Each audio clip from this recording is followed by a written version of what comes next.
It's Wednesday at 5 p.m. Eastern, so you know what that means. It's time for another episode of #Event Icons, presented by Endless Entertainment, the show where you get to ask the icons of the events industry anything. So, you might be wondering, how do you get to ask questions? All you have to do is use the question panel on the right of GoToWebinar to submit your questions. Or you can hop on Twitter to submit your questions with the #EventIcons. We'll be answering your questions live during the entire show. Before we get started, the more people we have watching, the better conversation we can have. So please help share #EventIcons on Twitter and Facebook. Just tell your friends to watch at www.event-icons.com.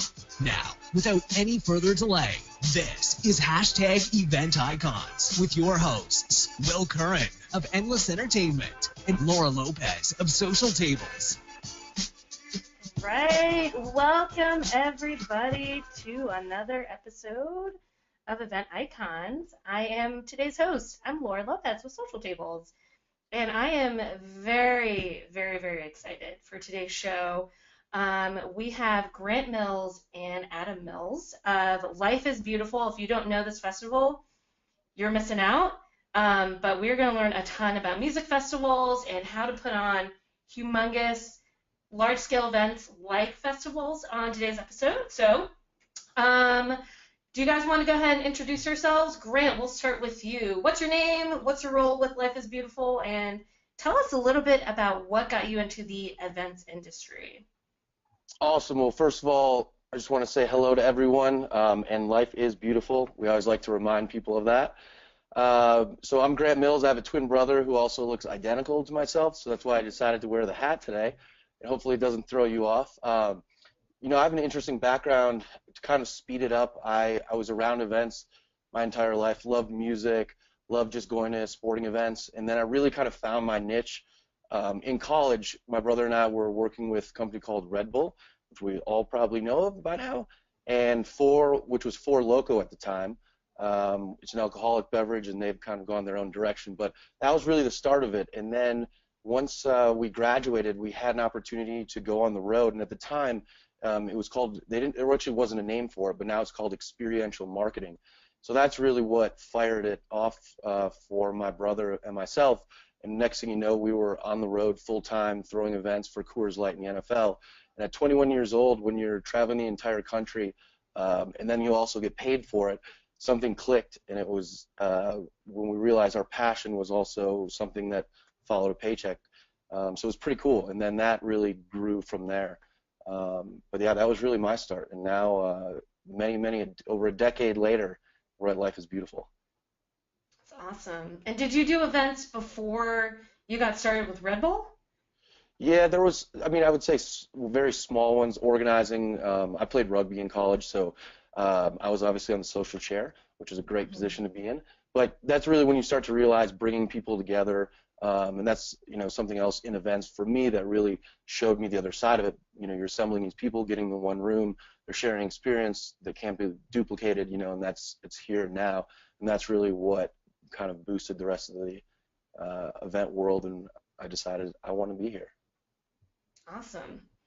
Adam, what about you? It sounds like you all were sort of partners in crime, but what got you interested in events? How did you get your start? Yeah, so we followed very similar paths. One thing we noticed right away was that being twins, we were very marketable.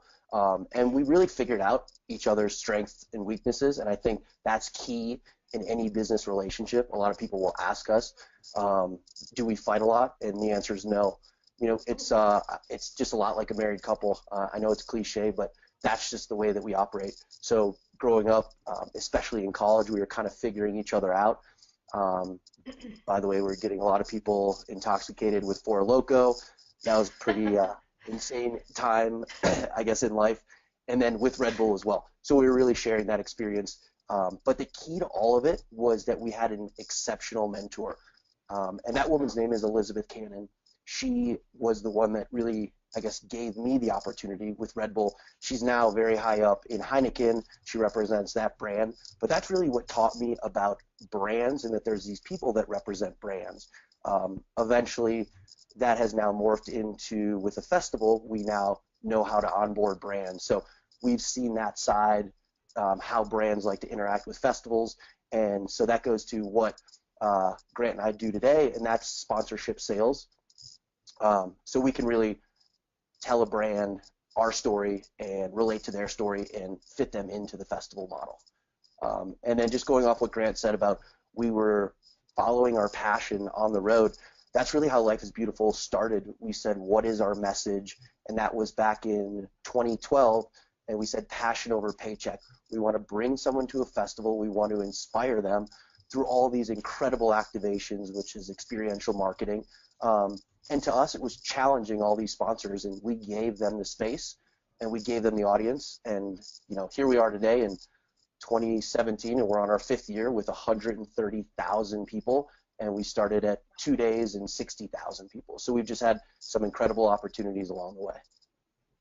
So let's go back to that, how Life is Beautiful even got started. And for those of you who are joining today's show, thank you for joining, but and who may not be familiar with Life is Beautiful, could you maybe start from the beginning? What is a festival? What can you expect to find there?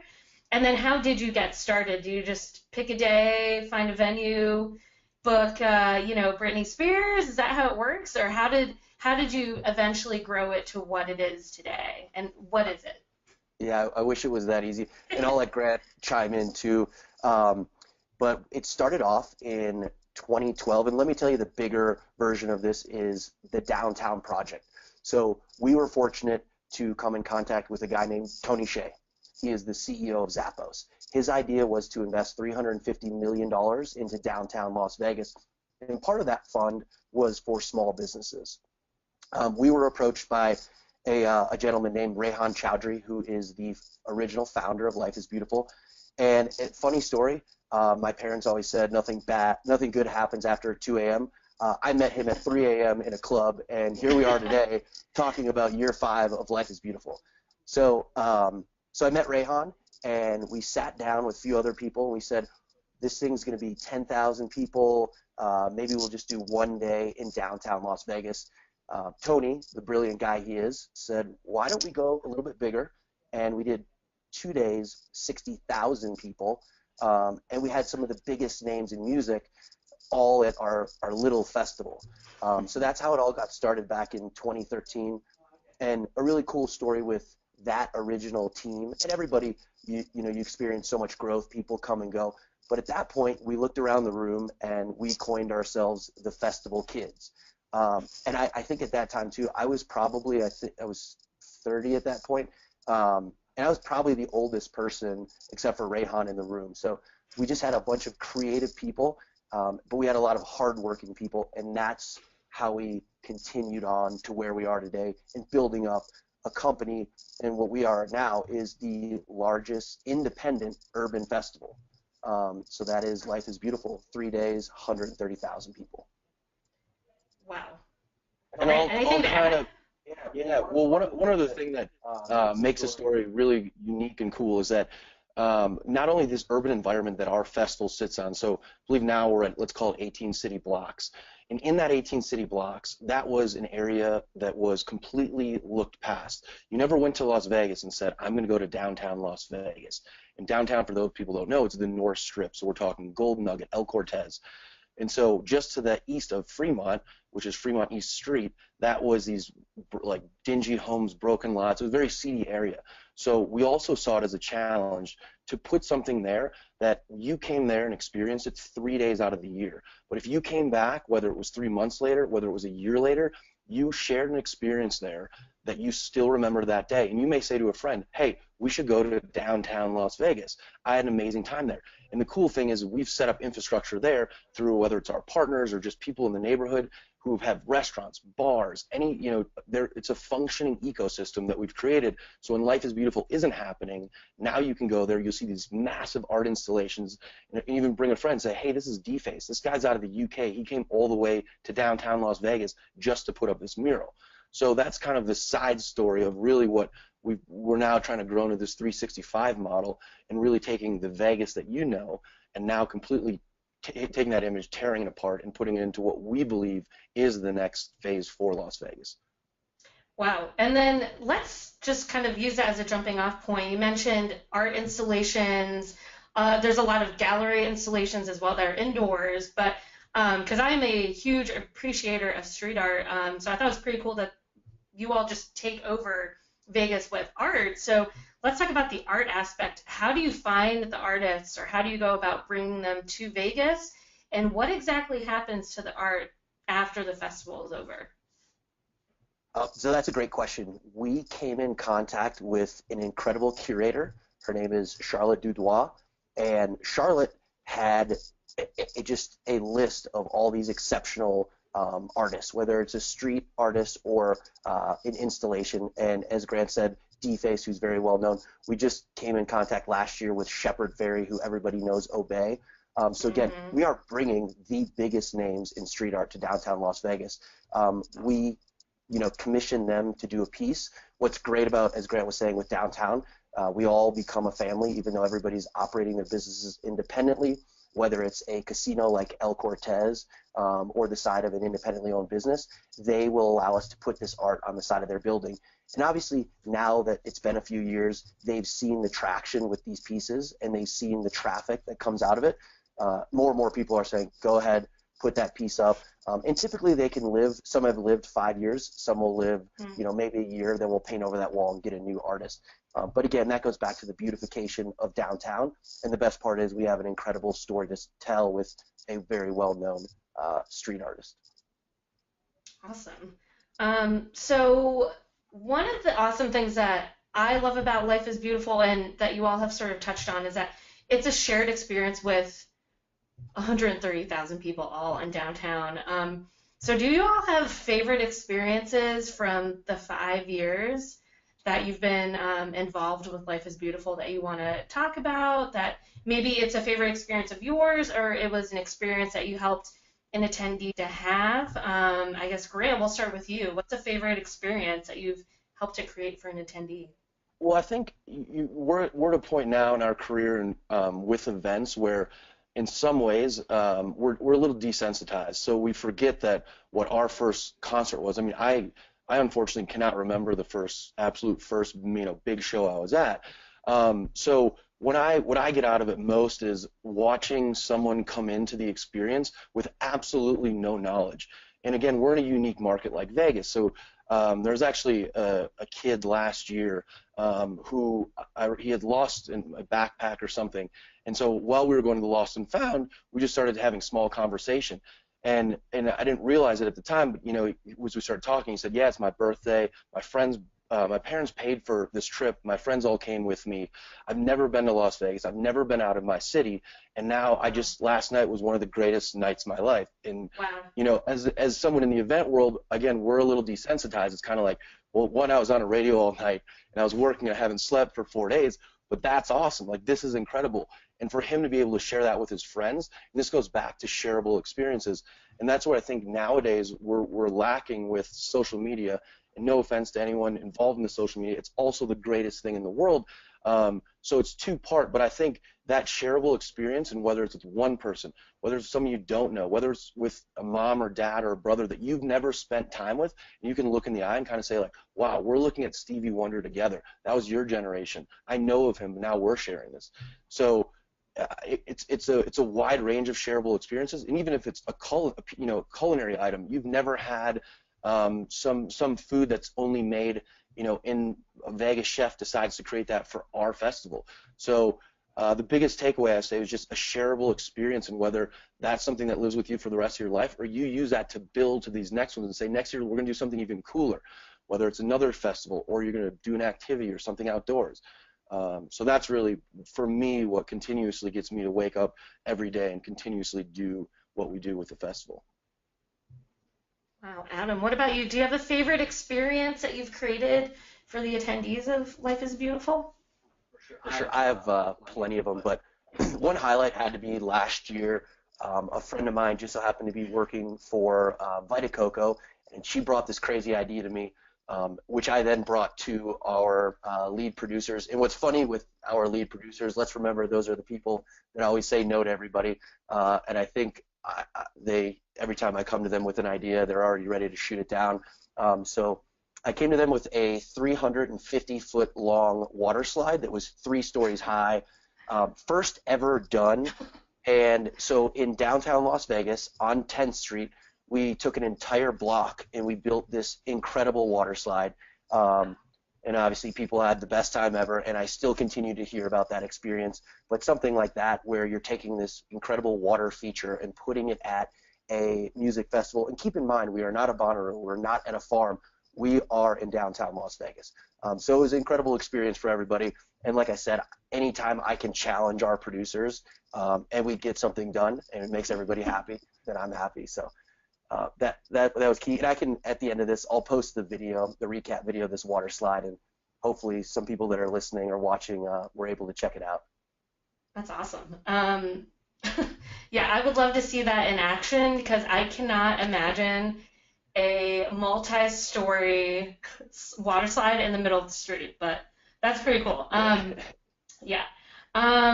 So now we have a lot of planners who are logged on today's show, and you know, a planner, they can plan everything from a small meeting to, you know, a big festival as well, or, you know, a big gala where there's a couple thousand people there. So for those of the planners who are logged on today's show, who might be doing their very first big festival, what are some of the considerations that an event producer needs to keep in mind when they're planning something of this scale? I mean, thousands of people, is there, you know, security issues? How do you deal with food, weather, and if it's outdoors, indoors?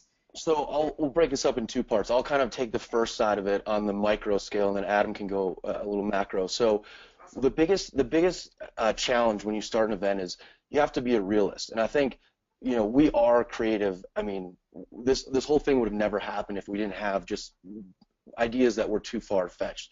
So ideas are great, but then there has to get a point where you really need to take that down and say, all right, can we do this?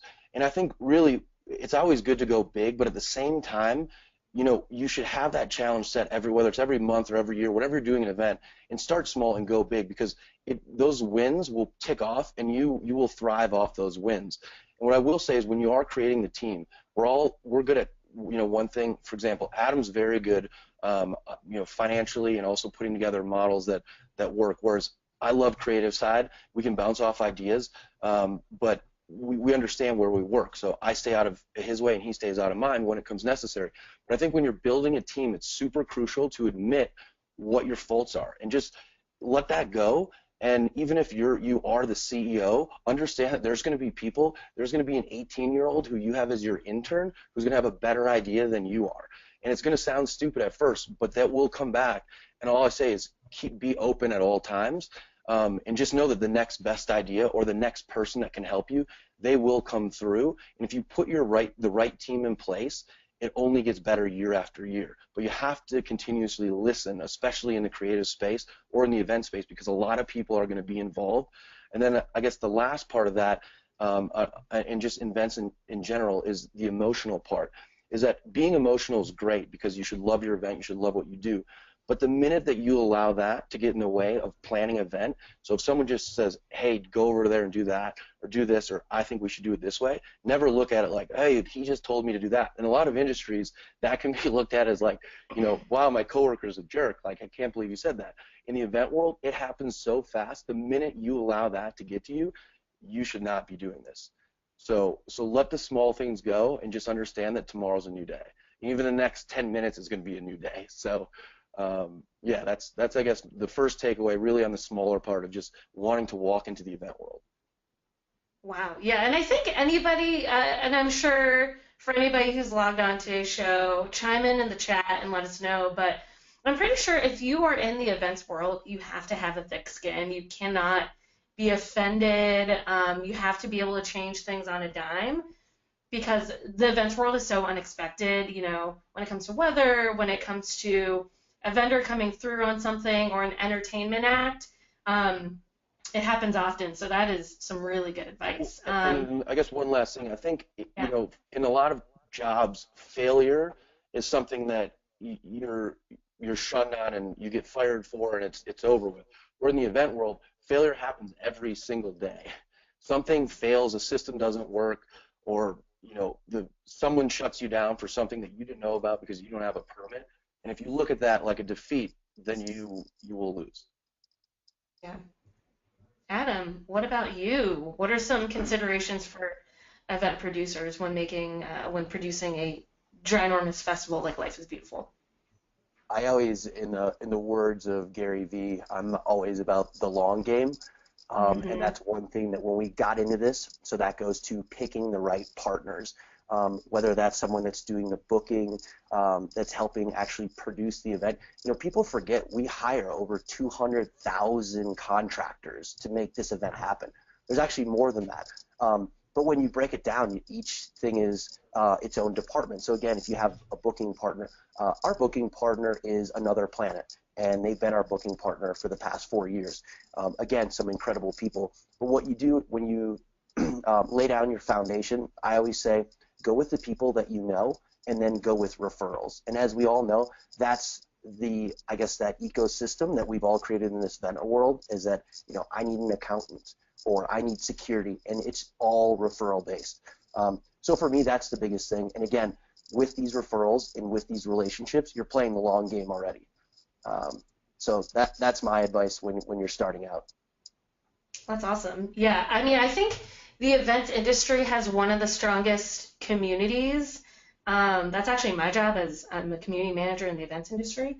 And yeah, I mean, it's one of those situations where even if you don't have something, maybe you have an ask of somebody in the industry, and it's not necessarily going to be an equal trade, that will eventually come back to you later when you need somebody to help you in a pinch. So I'm 110% behind that. I love that.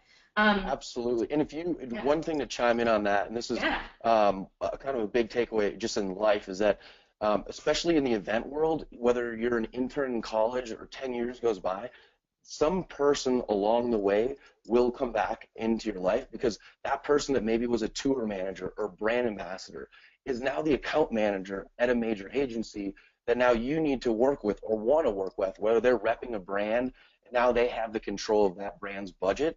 So especially in the event world, it's a very, very small and tight-knit community. So don't burn bridges, and just understand that if something isn't working, or a job in that industry, and whether it's an agency, you're going to bounce to another one, and then you're going to bounce to another one, but just don't burn bridges. That's great. That's some really, really good advice there. And then also for hospitality, now that you mention it, that is a very transient industry. So people move from hotel to hotel, and same with events, is they may be at one agency and they'll move to another. So I see that happening every day. Grant, one thing you mentioned, let's backpedal a little bit, it was about failures in the events industry. And we all know failure very well. So I'm sure you all were working out some kinks when you were working with Life is Beautiful, growing it to the huge festival that it is today. So can you all tell us a little bit more about maybe a big failure or a big setback that happened with a previous iteration of Life is Beautiful? And then for the planners who are logged on, what can they do to avoid that same setback for the festivals that they may be planning this year? And so Adam, we'll start with you this time. Okay. Failure would go to, especially in our industry, we're all based on monetizing, whether it's sponsors or ticket sales. And, any festival producer can tell you firsthand that within year one or year two, you're going to lose money. So you talk about failures, that was our biggest failure. And again, to me, I was very young. I had never done a music festival before. The dollar amounts in which people speak that you're losing is extremely overwhelming, but it goes back to my comment about playing the long game. Everybody in this industry, specific to festivals, is playing the long game. Look at Bonnaroo. Look at Coachella. Coachella's now spun off. They've got 2 weekends. They've got another new festival, the Desert Trip.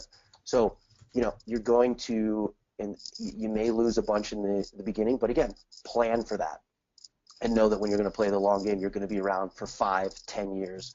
But don't get discouraged, you know. And again, every event planner out there is looking and micromanaging that budget. But again, factor that in, that eventually it's going to pay off. All right. And I guess what about you? to kind of continue off that is one of the things that we learned is when we started it, we have we called them pillars. So for example, it was art, music, culinary, and we had a learning, which is speaker series. In theory, all these different events were happening, and we thought, wow, it's cool. You can roll in and see someone talking, you know, giving an inspirational talk, and then go see Foo Fighters on the main stage, and like, this is gonna be the greatest night ever. Well, all those things have a cost to it. And then what you have to break down is, why is that person there? Meaning, what's going to sell a ticket? And that's very similar to when you book your lineup. Your lineup is what's going to lead the festival. The rest of it kind of falls in place. So if you're spending a ton of money, you know, for example, our culinary was massive. When we started it, we had a full stage. We had chefs, and I'm not a very big foodie, but you know, chefs from all around the world that were cooking on our stage. And it was a great idea, but a person wasn't going to Life is Beautiful just to stay there all day and see the chefs. So you're putting a ton of money and a ton of resources into all this, and then you realize, wow, do we really need that?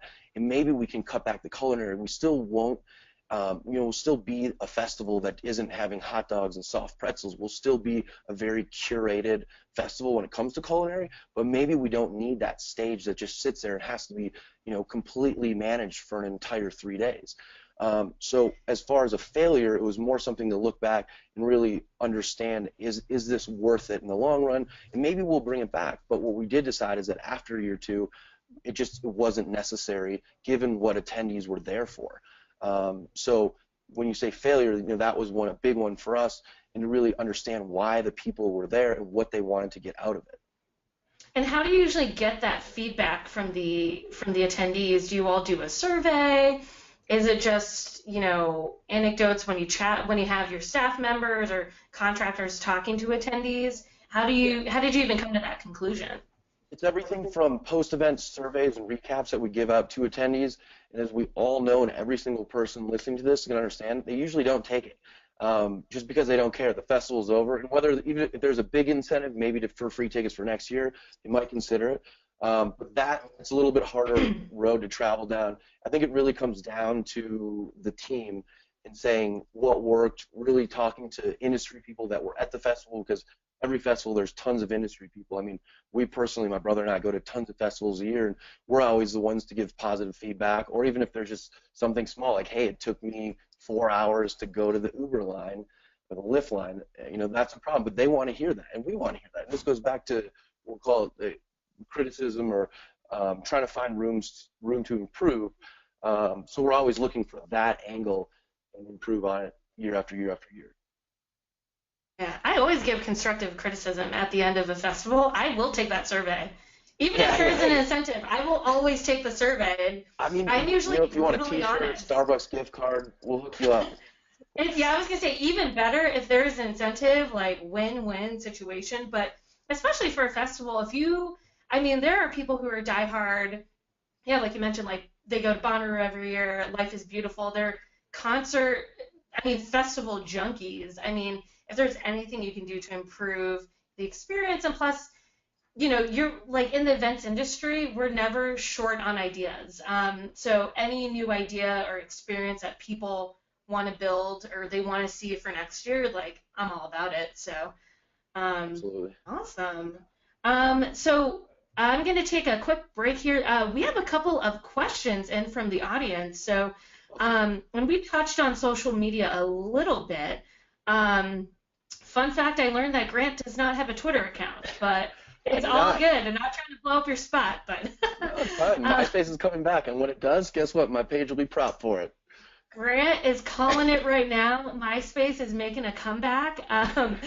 But so everybody, revive your MySpaces and add Grant as a friend now, because he's going to be the Tom of 2019 or 2018, whenever it comes back. All right, so we have two questions. they're social media related. So the first question is, with the growth of live streaming, especially it's huge at events, and social media, how has your event adapted or changed? I'll start with that because we actually did our first live stream deal 2 years ago, and that was with Go90, which is a Verizon app. And for us, we realized that only so many people can go to a festival. And I know even with I'll even put virtual reality into play here too, because that's something that we're now kind of reevaluating. Whether do you go to Life is Beautiful or do you sit on your couch with your VR hooked up to you? But what we realize is it's two-part. I think the content that lives beyond that is great, but also in the moment. I mean, I'm a good example of, I can't go to all festivals. If they're live streamed, I guarantee I'll watch it. But it doesn't change the fact that I wouldn't, it's just that I can't go. And there are a lot of people out there that they can't go. So I think it's a great outlet for those people to still get to experience the festival and the festival to have exposure. I mean, for us, we were, and I look back at, this is 2 years ago, where we are now put into the same playing field as like an ACL or a Lollapalooza. The fact that we're getting live stream, this is the greatest amount of marketing that we could possibly do for ourselves. So now you've got people who they want to go to the festival, or like myself, who maybe there's a festival that I just know I can't go to, but the fact that I can go back and see that, that's huge, and that content lives on. So now we've got a content play from the live stream. So when I can see where there's not a concern, but it's, hey, is this going to be a shift?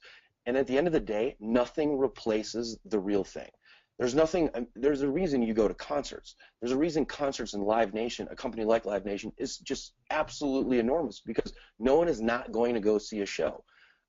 So that for us, I think, is the insurance, is that you're going to want to go to this. This is what is a life-changing experience for a lot of people. So to say that live streaming is going to take that out, my call is against it. It's only going to help us. Awesome. Adam, anything to add? Same thing. Just as he said, it increases exposure. It's great for all of our partners. Now we can go to Verizon and we can sell through some rights. So maybe Uber wants to jump on, and I think every partner is interested in it. But again, more eyes on our festival. We like to create FOMO. I watch Coachella the weekend I don't go. I watch that weekend, and I'll tell you what, I wish I was back there. Bonnaroo, when it's 100 degrees, I'm glad I'm on my couch and there's a refrigerator right near me. So Yep. To me, as the person watching, sometimes it's in my benefit that I'm watching a live stream and not there. Mm-hmm. And do you all live stream any parts of Life is Beautiful, or is it all in person or nothing? We do. It's a great question. In the past, we've done where it was live. Last year, we did a really cool deal, first time ever with Pandora, where we did a live audio stream. Again, Pandora is one of our biggest partners, and for them to spend all of that money at our festival, once again, they log on to the Life is Beautiful station, and now they can listen live. And we had tremendous amount of people. And what was really cool was an integration with Uber. So you leave the festival, you jump in an Uber, and you're still listening to the festival if you head home early. So for us, that was really cool. And again, for a partner to invest all that money, and you can just see that all eyes were on us during that festival weekend. And we saw the data, definitely showed it. Wow. And then you touched on it a little bit. What about the growth? How has social media helped with the growth of the festival? Do you have a marketing team that just works tirelessly from end of the festival last year to this year's festival, just promoting the heck out of it? What does that really look like, and what does that do for the growth of the festival? Well, we actually call it our in-house millennial, and she leads that social media team. So it is year-round. Again, I think what people are just going to start to see in year 5, and we've tried to get the message in year 4, is that as Life is Beautiful, we live 365. Every other festival out there, as soon as it's done, and you're there for the 2 weekends or the 1 weekend, the brand is done. Life is Beautiful can live on. And whether it's through our merch and through some of the messaging, we are an inspirational brand, and we want to be in front of people's faces 365. So right now in downtown Las Vegas, check out our social media. It is Shepherd, Ferry, and Deface are putting a mural on the side of the plaza. And these are things where we're not done. We're not closing the door on Sunday night with our headliner. We're going to still continue on. So again, goes back to we have an incredible in-house millennial, and we have an incredible social team. So we're very fortunate, and we've increased our audience significantly. And kind of speaking of audiences, I think really the part that about social media that's unique is that there's so many different platforms which changes your audience. So whether we're communicating through, let's just say like Snapchat or Instagram or Twitter, different people interact with us differently. So now we have the ability to really touch different demographics and talk back to them. And I think that's a part that's really cool for us within social media, is that like someone says, wow, Life is Beautiful responded to my post. They just said Kings of Leon is headlining, year one we had it, and it's like, oh my God, I said I'm going to be there, and they said, that's cool, see you here. So different people like to be talked to differently, and I think that's where brands are missing the mark a lot of days, where we just think we're just like watching a commercial, and it's like, okay, great, cool, like I don't know if Pepsi really cares that I just saw that commercial, whereas if Pepsi tweets back to them and then they're aligned with us, and then now this big social cycle, and I think it's really cool. It gives you an opportunity to understand a brand, and if you're with it, awesome. It just gives you a way to interact with us, so I think that's pretty cool. I think social media also humanizes a brand. Life is Beautiful is sort of like this one big experiential brand, and you go for the festival and you interact with people there, but you have a good point there with all of the post-event marketing that happens. We all know that when the event is, actually over, there's so much more work to be done. And so I think social media is a great way to kind of keep that loop going with your attendees. So we have another question in from the audience, and this is related to customer service. So do you all use social media on site at the festival to assist with customer service? And how does customer service work at the festival? We do. Customer service really goes back to two things. One is social. So check out our Facebook or our Twitter, whether it's, say, we have to close an entrance and we reroute people, that's how we're communicating. Lost and found, same way, that's how we're going to be communicating. And then the other piece, too, is we have incredible customer service that's at the festival. So whether you approach the box office or anything else, we have hospitality areas all over the festival, so we're constantly engaging. And also, too, you'll see, I'll call it our mobile street team, where it's on the back of there's a giant question mark, and it's like, ask me anything. So we are constantly showing people our presence, and we're constantly approaching people. That's how we like to handle it. You can only be behind the screen so much, and we have an incredible group of volunteers that is the face of our festival in case anybody has any questions or concerns. Awesome. All right. Thank you, audience, for those questions. Now, jumping back here, I want to know, we talked about it with regards to the art side of things. You have somebody who curates, Shepard Fairey, all these amazing artists, but when it comes to the acts themselves, how are you all able to build these partnerships with these huge, well-known musicians, chefs? How do you all do it? And if there's a planner who's logged on right now watching the show, how do they go about booking somebody who's huge? They have the budget for it, but maybe they have no direct connection. How do you do that? I'll start, and Grant, jump in if you want. It all comes down to, as I said, your booking partner. And let's take Live Nation, for example. It all comes down to buying power. So for me, let's just say I have one festival and I'm planning this thing. That's a great question. Where do I go? Do I just Google Foo Fighters and hopefully their manager shows up? That's definitely a way that you can go. But the resources and the knowledge that comes from a booking partner is incredible. They can say too, I would not go with this person because of this. There can always be more to something, more to a band, whether it's high maintenance. Hey, are you sure you guys want to risk having Lil Wayne? He's been sick the past 6 months. Do we really want to have him show up and potentially not show up?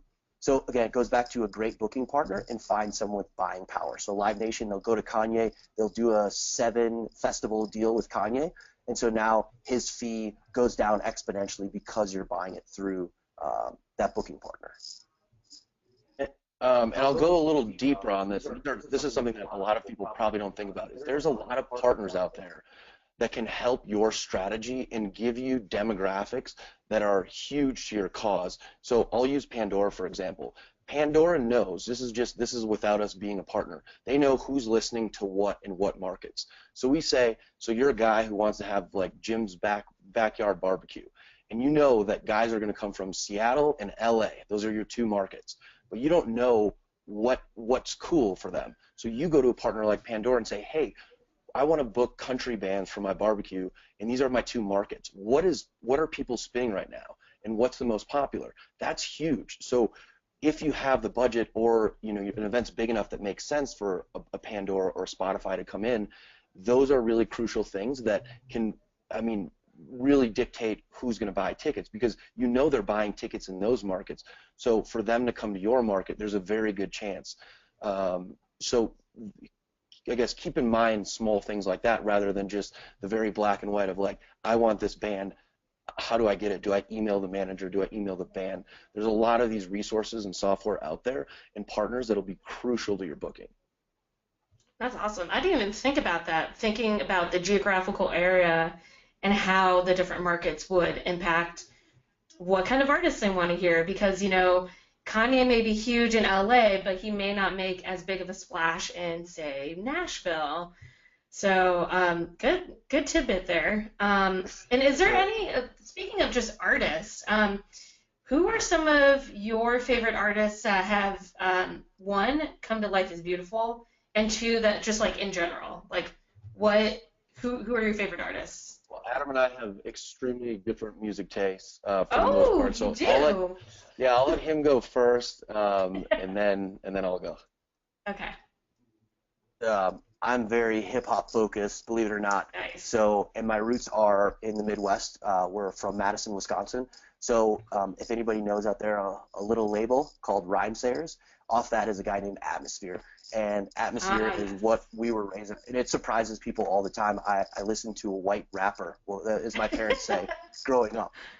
So a year ago, in 2015, we had Atmosphere. And for me, and for a lot of my friends that came out, it was one of the coolest experiences. Because, again, this is a guy I had been listening to since, like, middle school and getting mixtapes and stuff like that. So to see somebody that you looked up to and that was your foundation for music was really cool. But other than that, I'm a big fan of things that I haven't seen before. So checking off things like Stevie Wonder or Lionel Richie with my parents there was, again, and I think anybody on our team can speak to that too, it's an incredible experience.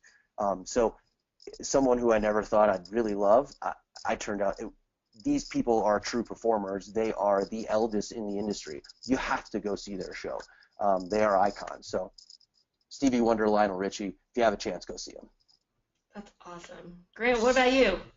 So Adam's really focused on the hip-hop stuff. Awesome. I'm all about it. I absolutely love it as well. And heavily, like you said, growing up around the Rhymesayers label, Atmosphere, and still very heavily involved with that. But really for me is these mid-level bands. It's kind of interesting to see, and this can be, when I say bands, that can mean anything, just a single solo singer, whatever it is, but, that really hit, and when they hit, they just so happen to kind of hit at our festival. We've been really, really fortunate where if they decide to launch an album, it just so happens to launch right before our fest, it hits, and then all of a sudden they're headlining, or at least an act that's close to the headliner. So like Saint Motel, that was something really cool. Imagine Dragons, people knew of them, so they're a Vegas band. So the fact that they were headlining year one for us, and then they also did 2 years later headline for us, but to see the explosion from just like, hey, these guys are playing at Vinyl at the Hard Rock, and they're just like playing at random bars on the Strip, and now it's like, if you don't know who Imagine Dragons is, so I guess it's really not so much a specific genre, it's more just these middle guys to say, hey, Milky Chance, actually, great example. Year one, we lost an act that for whatever reason canceled. We needed an opener.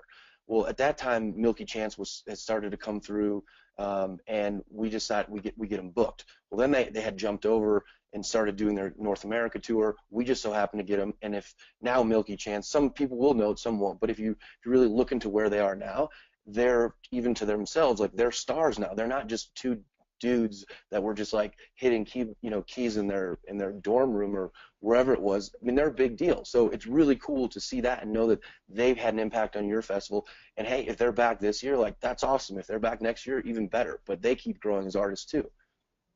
Where do you go to find these on the verge artists? Like, do you have a favorite playlist, a Pandora, Spotify playlist? Well, Is there a we blog do. that you follow? Where can I find the next Milky Chance? Yeah, as Grant said before, it goes back to utilizing your resources. So there's, I mean, think about Polestar, for instance. Polestar, for us in the industry, we can see what artists are about to hit. It goes back to Pandora, too. Pandora was the one that captured the most data early. Spotify came later. Pandora has years of data on a company like Spotify. So again, go back to people like that, use your resources. YouTube now is massive. Oh, yeah. YouTube now has become a live streaming platform. Think about the data. I mean, that's Google. You're getting into Google data. So reach out to those people. But there is always a starting point. I will have to say, as a group, you kind of sit around a table and say, man, like, I love G-Eazy right now. Is there any way we can get G-Eazy? And all the girls are sitting in the room like, oh my God, G-Eazy. So we've had him now twice, and that's why I bring that up. But yeah, there's just so many resources out there. But it definitely does start with a list, and then you just kind of work your way down there with your booking partners and your sponsors and everybody else that can help you. Very cool. And then for this year's festival, which has yet to happen, it's happening in September, right? Yes. September 22, 23, and 24. Awesome. What are some things that you guys are especially excited about that you can talk about for this year's festival? Is there something new that you're trying? Is there going to be another humongous water slide? Is there an act Well, I'll say you that can talk about? just from a personal level, and I think, and really our team. So our team has been, we've gone through a lot of changes, but to think that we have the core group that we've built, and we're now on our 5th-year anniversary, that in itself is a huge win for us. So, I mean, it sounds cheesy, but I'm most excited just the fact that we have a team now that is exactly where it should be to be in year 5. So I'm just excited to work with these people again. I mean, we truly are family, and so to come this far and have a 3-day format, and then also one thing to note is that just last week we won Festival of the Year by Polestar, which That's awesome. and that was on year Congrats. 4. I mean, we're really not a group of people to go around and whether we win an award or not, we're still going to do what we do. But to have the industry back us and say you were the festival in 2016. 2017, we're super amped and super stoked, and we know we have the right team in. So it's just a matter now too of saying, let's get more people out here. Let's get different people out here. Obviously we love our fans that have been with us since day one, and they're going to continue to come out. But it's the people that didn't have the chance to that they now get to enjoy this festival with us. So it's exciting. Adam, any exciting features, acts? I wish I could give you acts. I really do. That's something that everybody asks us about. But for me, it's going back to building the brand. And as I said, we are continuously pushing that we are a brand that is existing 365. I'm most excited about we are redoing. I don't want to call it our merch program because again, we are becoming a brand. And when I think of merch program, I think of headliners and the festival name on a T-shirt. But I always kind of compare it to Life is Good. Life is Good is a $100 million brand. Why can't Life is Beautiful become bigger than a $100 million brand?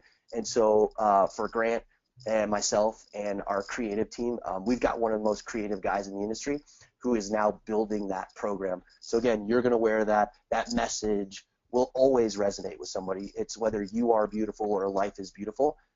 I want people to think about the brand as not just a festival. So pretty excited about that. We're unrolling that in a few months. Sweet. I am looking forward to that merch and the whole brand because I am a marketing geek about that sort of stuff, so looking forward to it. So we're winding down the show. This part of the show always bums me out, but we have 2 questions that we ask at the end of every show, every episode of Event Icons. So Question number 1 is, if you could only pick one, what is your one tip you have for event planners? And Grant, we'll start with you. What is one tip you have for event planners? One tip, and I know I said it earlier, but I truly believe in it, and I know it's gotten our team to where we are, is it goes back to the emotional piece that you really have to take out. And I mean, and when I say that, I say, have emotion for your event, because if you're going to try to throw something and you understand that this is, the event world is 24/7, 365. So the minute you don't like it, get out of it. But what I'm saying emotion is being in an event on site and things happen.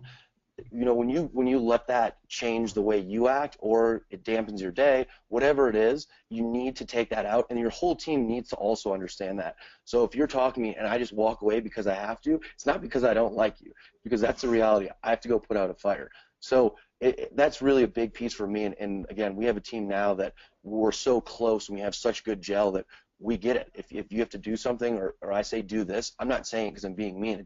That's how we talk. That's the language of it. So create your own team, create your own family, and understand that that person and those people will be with you every day, because the phone doesn't shut off. The emails don't stop.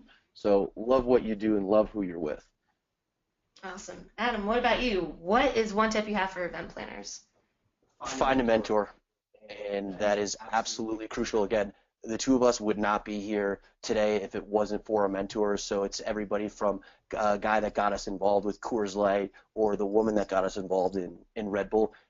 And these people can lend so much knowledge along the way. I think everybody's fear is picking up the phone, and you got to remember, a lot of these people that you're going to be looking up to are much older than you. They're very traditional. They're very old school. Pick up the phone. Call them. That's the hardest thing that people think is, I don't know if they're willing to talk to me. Just remember, everybody is willing to talk. Everybody wants to share their story, especially if they're highly successful in their industry and they've been around for so long. So find that person and lean on that person when you need help. Awesome. And one thing to Adam to clarify is, when he says talk to someone, it doesn't mean an email or a text. There's a big separation nowadays, unfortunately, where it says, oh, I talked to so-and-so today. That's, unless you pick up the phone, you did not talk to that person. So understand that the phone call is different from a text and an email. Yeah. And it goes back to why we started Life is Beautiful. I want you to meet someone face to face. I don't want you to be behind your screen. So if anybody out there ever sees us, come say hi. We always like to meet people, and that's our brand. And we just hope that other people will take that and share that, and continue to grow. That's great. One follow-up question there. How do you maintain that relationship with your mentor? Do you just call them up every so often to just check in? How do you all stay in touch with those mentors? What I'll say is that I think from just a very base level is once a year minimum. So right after the new year, send an email that just says, hey, this is what I'm doing in 2017. Something's changed or it hasn't changed. Or more than anything, just let them know that, hey, you're alive. And because we get so busy and so wrapped up that we forget that, like, oh, man, I just needed a tour manager for this job, and I forgot my buddy from 3 years ago is still on the road and is looking for a job, whatever that may be. But it's just basically, I mean, it's simple as putting an Excel sheet together of, hey, these are my contacts. And I think for my brother, and I can speak specifically with us, especially being in brand partnerships, is a lot of these people, they really are our friend. It's not just someone that's like in the industry and, oh, this is great. I've known them for so long, but we actually care to get to know them. And I think that's the next step in these relationships, is you should actually ask questions beyond just what are you doing and how can you help me. Take interest, and I know it can be a hard thing, but that's the reality of networking. And we all know you're not going to love everyone, you're not going to like everyone. That's probably why your friends are who they are. So when you look at work friends, just know that they could be the next big thing in your puzzle of your event, or something that you're looking for. Sweet. And one last question, then we have to wrap up, is do you have any new, cool, awesome resources that you all want to share? Do you have a favorite blog you're always reading, maybe a music blog, books, gadgets, favorite set of headphones, what do you have? Lay 'em on me. So something new. Actually, I'm really excited. Again, and I'm not just speaking about my partners, but Pandora is about to release a video on demand. And for me and for everyone else that's addicted to their phone, I'm really excited that now Verizon tried to do it and unfortunately it didn't work out. But the fact that I can now watch a concert, and you can still do it on YouTube, but it's really cool the way that you're going to be able to see concerts on your phone. So for me, it's really like the world of streaming. It's all I like to do is whether it's listening to podcasts or music. I'm just stoked about streaming and the way it's going to be headed this year. Do you have a favorite podcast? I love podcasts. I'm always looking for a new one. Joe Rogan. It has to be Joe Rogan. I don't know. I have listened to his podcast. Yeah, there's probably so many people out there. It's Joe Rogan, and then again, a motivational speaker, Gary Vee. Everybody check out Gary Vee. It's the guy that when you think you're about to give up, he's going to put you back in the game. He's just an incredible person, and I'll tell you what, every morning watch one of his videos. You're going to be inspired, and because I know there's plenty of days where people could use a little bit of inspiration when you're feeling alone. So check out Gary Vee, check out Joe Rogan podcast. Awesome. And we're huge nerds about Gary Vee on this show. We talk about him constantly. So I didn't know that, but yeah, all right. Yeah. Awesome. Grant, what about you? Another What one is resource? Tim Ferriss. I think some Tim people get a Ferriss, little yes. annoyed of his pacing and whatever you want to call it, but I really do think that the guests he interviews, it's pretty inspiring and interesting. And really, when you say, do you have a certain resource that you use or a blog, I think what it comes down to is expanding beyond your traditional. So, yeah, I do go and find music, whether it's Pandora or through friends or through blogs, but it's really, giving your Bluetooth over and saying, hey, man, what are you listening to right now? Play it. Because I do like, you're not going to learn anything by just playing your music. And, I mean, between my brother and I, it gets pretty rap or not rap. So it's nice to have someone just drop in something different. And I guess Pandora also, I do have to say, I mean, we're big fans of that. The one thing I do like about that is just the fact that it cycles into so many different things, so you're allowed to just listen to these groups that you've never heard of. So really my takeaway from, do you have something in particular? Unfortunately, I really don't have the day-to-day. What I do have to say is just go on a different path. Each week, try something different and just learn about some different genre, even if it's in the technology space. I mean, I don't know a lot about technology, but I love figuring that out because you never know when they're going to be a sponsor. Awesome. Yeah, like he said, hand over the Bluetooth because I can only listen to so much Katy Perry in the car with him. So I'm just, His spot has been blown. All about Katy Perry. Hey, she's great. I think she's a great performer. Awesome. Cool. Well, guys, that is today's show. Thank you so much for being a part of Event Icons today. And for those of you who are tuned in, thanks so much for tuning into this episode. Join us next week for another awesome set of interviews with another event icon. Yeah, thank you everyone for watching and listening. Come to Life is Beautiful. Thank you for joining us for another Thanks, guys. Event Icons. To catch the transcription and all of the resources mentioned, head to www.helloendless.com/blog. This week's episode will be posted and available by next Tuesday. Also, let us know what you thought about this week's episode. Share your biggest takeaway and join the Twitter conversation sponsored by Alex Plaxton and Little Bird Told Media. Just tag your post with #EventIcons. We'd love to hear from you. Thank you again for joining us. We'll see you next Wednesday at 5 p.m. Eastern, right here on #EventIcons.